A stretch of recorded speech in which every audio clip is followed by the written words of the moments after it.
자, 수고하셨어요. 우리 서로 인사하십시다. 사랑하고 축복합니다. 네.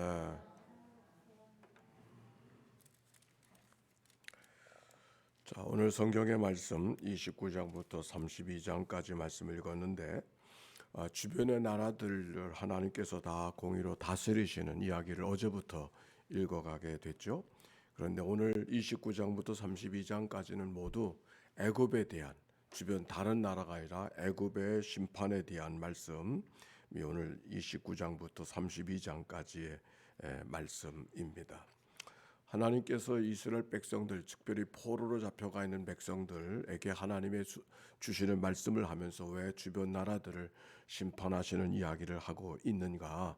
하나님이 이스라엘 백성들만이 하나님이 아니라 온 세상을 다스리시는 하나님인 것을 드러나게 하는 말씀이 바로 어제와 오늘 말씀 속에 있음을 알게 합니다. 그래서 반복되어지는 얘기가 여호와가 내 하나님인 줄 알게 하리라, 여호와가 내 하나님인 줄 알게 하리라 라고 하는 말씀이 계속 후렴처럼 반복되는 것을 우리가 주목할 수가 있습니다.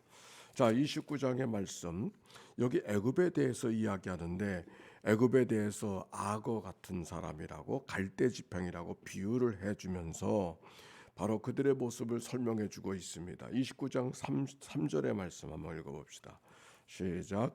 너는 말하여 이르기를 주 여호와께서 이같이 말씀하시되 애굽의 바로 왕이여 내가 너를 대적하노라. 너는 자기의 강들 가운데 누운 큰 악어라.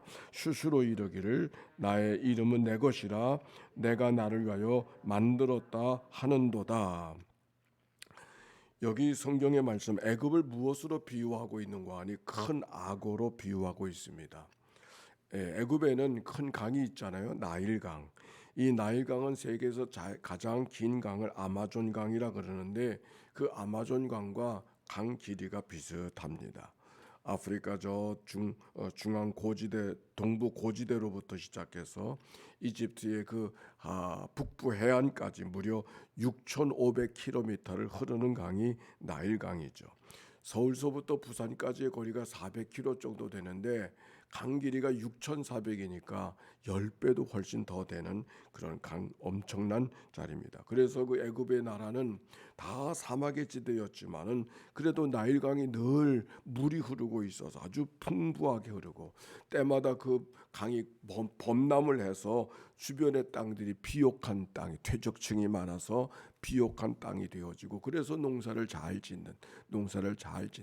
그러니까 이 애굽의 백성들에게는 햇빛은 내려 쪼이지. 그리고 땅은 비옥하지. 그 얼마나 농사가 잘 되겠어요. 그래서 이스라엘 백성들 가나안 땅에 사는 사람들에게는 꿈에도 소원이 애굽의 삶이거든. 왜? 애굽에 가면은 언제든지 먹을 수가 있으니, 먹을 것이 만들 수가 있으니까. 그런데 그 나라가 멸망을 한다. 하나님이 그 나라를 다스린다. 그 당시 애굽 사람들, 그 가나안 사람들이 봤을 때, 이스라엘 사람들이 봤을 때 애굽은 도저히 범접할 수 없는 나라로 여겼을 겁니다. 왜? 그 나라 피라밋을 한번 보세요. 지금 봐도 피라밋이 대단해 보이는데 그 당시 가나안 사람들이 이스라엘 사람들에게 그 애굽 사람들의 피라밋을 보기만 하면 기가 죽지 않았겠어요? 얼마나 거대한 나라가, 얼마나 대단한 나라가 거기 있는가. 절대로 무너질 수 없다고 생각했던 나라가 애굽이었을 거예요. 근데 하나님께서 그 나라를 다스린다는 거죠. 대단한 겁니다. 우리는 이 말씀이 잘 감각으로 안 오는지 모르겠는데 오늘 여기 성경에 그 나라를 이야기하는데 그 나라 사람들이 큰 악어로 이야기하는 거예요. 가장 강 가운데, 나일강 가운데 가장 포악한 것이 악어죠. 거긴 사자나 호랑이가 아니지 않겠습니까?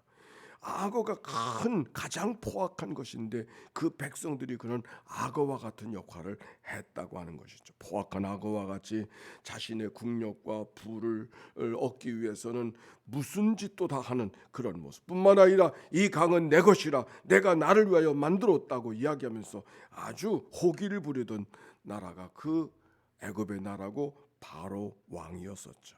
바로 그것을 지적하고 있으면서 그러기 때문에 그 나라를 하나님이 심판하신다는 거예요.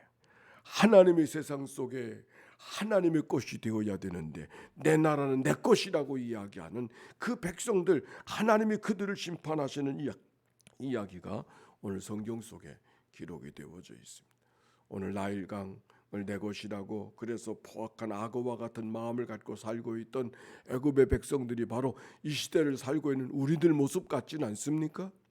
방법과 기회가 있기만 하면은 방법과 수단을 가리지 아니하고 내 것으로 만들고 내 모든 것들을 더하고 싶은 그런 마음들을 갖고 살아가고 있는 우리 현대인의 삶 속에 이 악어와 같은 그런 마음, 하나님이 다스리시는, 하나님의 세상을 살고 하나님이 이끄시는 세상을 살다고 하는 이 믿음의 고백, 새벽 기도를 하나님 앞에 드리는 이들을 빼고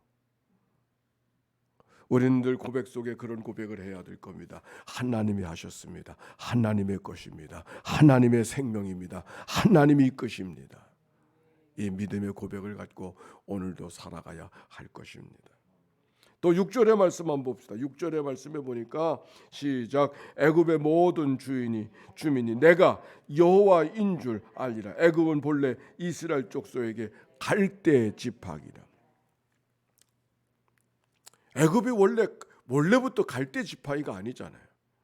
그 나라는 대단한 나라였었는데 에스겔을 통하여서 애굽은 갈대 지팡이라고 그랬어요. 여기 지금 에스겔이 어디가 살고 있어요? 바벨론의 포로로 잡혀가서 그발강가에 살고 있잖아요. 이스라엘 백성들이 포로 간 백성들을 집단 정착존이 그발강가였던 것 같아요.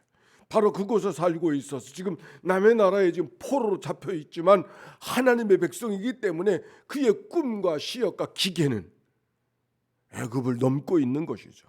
오히려 애굽, 그들을 갈대 지팡이라고 이야기하고 있는 이 성경의 말씀 속에 우리가 들어야 될 얘기가 무엇인가? 16절에도 이렇게 말합니다. 16절 봅시다. 시작.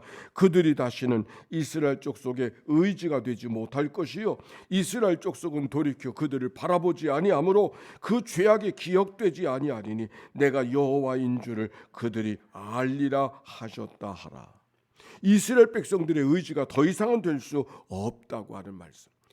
구한말 조선시대에 한국은 막 여러 가지로 어지러지고 더 크게 무너지는 땅이 중국 땅이었는데도 불구하고 늘 중국에 의지하며 살던 그런 나라기 때문에 그 나라만 의지하면 뭐가 다 되는 것처럼 생각했던 우리의 구한말 조선시대와 별로 다를 것이 없어요. 썩은 지팡이 같고 갈대 지팡이 같아서 이미 도와주고 싶어도 도와줄 수 있는 힘이 없어져 버린 그 나라를 의지하려고 하는 그 당시의 사람들. 그러나 여기 에스겔을 통하여 주시는 말씀은 이제는 그 애굽을 의지할 수가 없다고, 의지할 만하지 못하고 의지할 만하지 못하다고, 그 나라는 갈대 지팡이 같다고. 에스겔이 선언하는 이 하나님의 말씀, 오늘 우리가 기억하면서 우리가 이 땅에 살아가면서 우리의 의지는 하나님밖에는 의지할 수밖에, 하나님밖에는 의지할 것이 없는데 우리는 때때로 사람을 의지하고 때때로 권력을 의지하고 때때로 우리에게 주어진 것들을 의지하면서 살아가려고 할 때가 많이 있지 않은가요?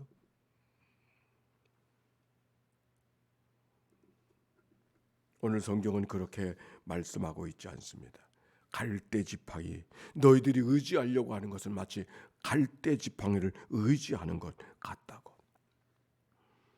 우리가 살아가면서 의지하는 것뿐만 아니라 위로받는다고 하는 것, 상처 속에 위로받다고 하는 것, 어떤 사람이 내게 위로해 주지 못하여, 어떤 사람이 내게 힘이 되지 못하여, 어떤 것들이 우리의 삶에 큰 도움이 되지 않아요. 우리의 도움은 하나님께로부터, 우리의 위로도 하나님께로부터, 우리의 꿈도 하나님께로부터, 우리의 의지도 하나님께로부터. 오늘 하나님께로부터 모든 것이 임하는 것을 가르쳐 주시는 말씀이 애굽을 향한 하나님의 심판인 것을, 오늘 여기 성경 애굽을 다루시는 그 말씀, 하나님께서 오히려 느부갓네살 바벨론 사람들을 치러서 오히려 그 애굽 땅을 다스리고 계시다고 하는 이 말씀 우리가 기억하면서 사람의 말에 의지되지 아니하고 사람의 얼굴을 무서워하지 말고 오직 하나님만 두려워하며 살아가는 믿음의 은총 이 하루가 되시기를 주의 이름으로 축원합니다. 함께 기도하십시다. 예수의 기도입니다. 하나님의 아들 우리 주 예수 그리스도요, 이 죄인을 불쌍히 여기소서. 하나님의 아들 우리 주 예수 그리스도요, 병상에서 이 아침을 맞이하는 식구들을 주님 앞에 올려드리오니 주여 저들을 긍휼히 여겨 주옵소서. 하나님의 아들 우리 주 예수 그리스도여, 걱정과 두려움과 상처 속에 살아가는 모든 이들을 주님 앞에 올려드리오니 주님만이 우리의 의지가 되심을 깨달아 아는 믿음의 은혜가 저들의 심령 속에 임하게 하옵소서. 하나님의 아들 우리 주 예수 그리스도여, 오늘도 새벽 기도자들을 주님 앞에 올려드리오니 하나님여 저들을 받으시사 심지가 견고한 사람들로 세워주시옵시고 평강 위에 평강을 더하여 주시옵소서. 하나님의 아들 우리 주 예수 그리스도요, 하나님의 말씀을 통독하고 하나님의 말씀을 낭독하고 하나님의 말씀을 필사하는 종들을 주님 앞에 올려드리오니 주여 저들을 긍휼히 여겨 주시옵소서. 말씀으로 강건케 하시는 은혜가 있게 하여 주옵소서. 하나님의 아들 우리 주 예수 그리스도요, 오늘도 반찬 나눔을 위해서 수고하는 종들을 주님 앞에 올려드리오니 주여 저들을 긍휼히 여겨 주옵소서. 하나님의 아들 우리 주 예수 그리스도요, 모든 교구장 모든 부교구장 모든 속상들을 주님 앞에 올려드리오니 주여 저들을 긍휼히 여겨 주옵소서. 하나님 감사합니다. 새날이 밝았습니다. 하나님만 우리의 의지가 됨을 기억하고 믿음으로 승리하며 살아가는 이날 되게 하옵소서. 간 데마다 보호하시고 위태한 길 면하게 하옵소서. 흩어져 있는 모든 권속들, 군대에 있는 자녀들, 외국에 나가 있는 식구들까지 하나님의 위로와 평강과 소망의 하루가 되게 하옵소서. 예수님의 이름으로 기도하옵나이다. 아멘. 이제는 성부 성자 성령 삼일체 하나님의 크신 은혜와 사랑과 역사가 이제와 같이 영원히 함께해 주시기를 축원하옵나이다. 아멘.